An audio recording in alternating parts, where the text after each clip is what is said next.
स्वागत है दोस्तों आपका आज की इस नई वीडियो में। आज की कुंडली ये आपके लिए बहुत इंटरेस्टिंग रहेगी। ठीक है, आज ये हमारे ऑफिस में आए थे, या पहली बार नहीं आए, ये पहले भी हमारे ऑफिस में आ चुके हैं, अपनी कुंडली दिखा चुके हैं, उपाय कर चुके हैं। पहले मैं आपको ये बता दूं कि ये कुंडली एक लेडीज की है।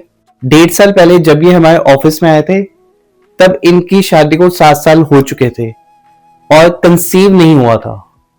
राइट, कई एस्ट्रोलॉजर के पास जाए, पंडितों के पास जाए, बहुत सारे उपाय कर लिए, बहुत सारी पूजा कर ली, बट इनको कोई रिजल्ट नहीं मिल रहा था। 2 बार आईवीएफ भी फेल हो चुका था। आईवीएफ भी ये लोग करवा चुके थे, ये कपल।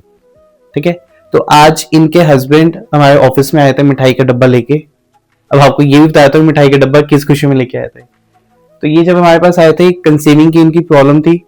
ठीक है, तो पहले मैं आपको ये बता दूं कि इस कुंडली में कंसीविंग की प्रॉब्लम कहां पे है।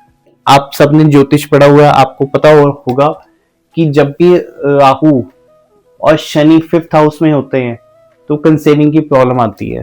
ये रूल तो वैदिक ज्योतिष में भी होता है और लाल किताब में भी होता है कि 5th हाउस होता है हमारा प्रोजनी का, प्रेगनेंसी का, और जब भी इसमें कोई नेगेटिव प्लैनेट आके बैठेगा, राहु आ जाए, शनि आ जाए या मंगल भी आ जाए, तो वहां पे मिसकैरेजेस होते हैं, अबॉर्शंस होते हैं, कंसीव भी नहीं हो पाता। समटाइम्स ऐसा भी योग बन जाता है कुंडली के अंदर।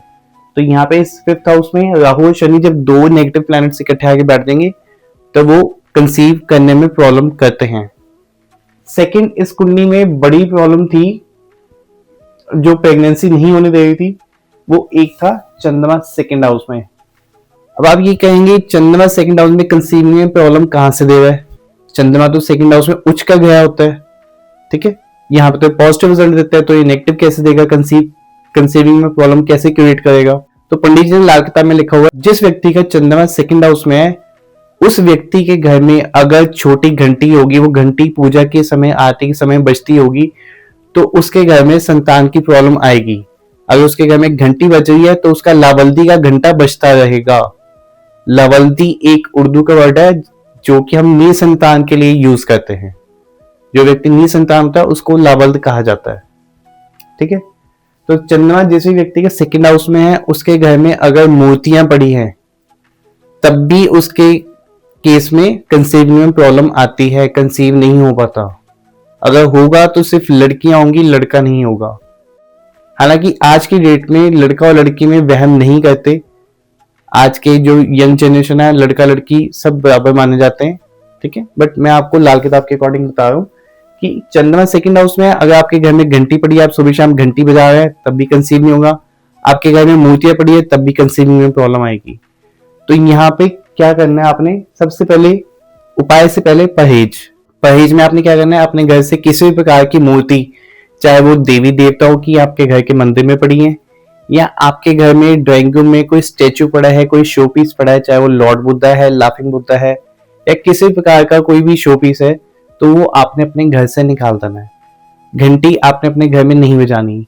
देवी देवताओं की मूर्तियां आप उनको बाहर बड़े सोसाइटी के मंदिर में रखाइए, जहां पे उनकी पूजा होते हुए उनका निरादर ना हो, या अपने किसी भी रिश्तेदार को वो दे सकते हैं उनकी पूजा करने के लिए।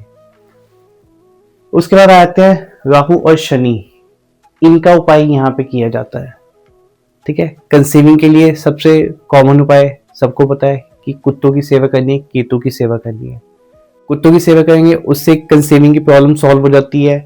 राहु 5th हाउस में, पंडित जी ने लाल किताब में उपाय बताया है कि जब कंसीविंग में प्रॉब्लम आए, व्यक्ति का हस्बैंड या वाइफ किसी का भी राहु 5th हाउस में हो, तो वहां पे उसको कहा गया है कि अपनी ही पत्नी से दोबारा शादी करे, अपनी ही पत्नी के साथ दोबारा फेरे ले। जरूरी नहीं है कि आपने पूरी बारात इकट्ठी करनी है। आप अपने घर में पंडित को बुलाइए, पंडित जी को बोलिए कि नई शादी के फेरे के मंत्र पढ़ दे। वो मंत्र पढ़ेंगे, आप अग्नि के 7 फेरे लीजिए, तो आपकी शादी नहीं मानी जाएगी और यहाँ पे कंसीविंग की प्रॉब्लम सॉल्व हो जाती है। ये 2 उपाय करेंगे तो इस योग पे कंसीविंग की प्रॉब्लम सॉल्व हो जाती है। यही उपाय और प्रिकॉशंस मैंने इनको बताया था।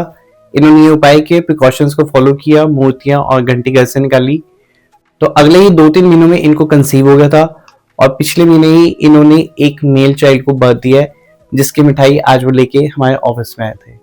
अगर आपको ये वीडियो अच्छी लगी, इंफॉर्मेटिव लगी, आपने इस वीडियो से कुछ सीखा है, प्लीज हमारे चैनल को सब्सक्राइब कीजिए, वीडियोस को लाइक कीजिए, कमेंट कीजिए। अगर आपके पास कोई कुंडली है जिसमें कोई प्रॉब्लम है, आप उसमें फंसे हुए हैं, उस प्रॉब्लम से बाहर नहीं निकल पा रहे, तो अपनी बर्थ डिटेल्स कमेंट्स में डालिए। कल हम बोर्ड पे वही कुंडली डालेंगे, उसको डिस्कस करेंगे और उसका उपाय भी आपको बताएंगे। तो कल मिलेंगे फिर एक नई वीडियो के साथ। जय माता दी।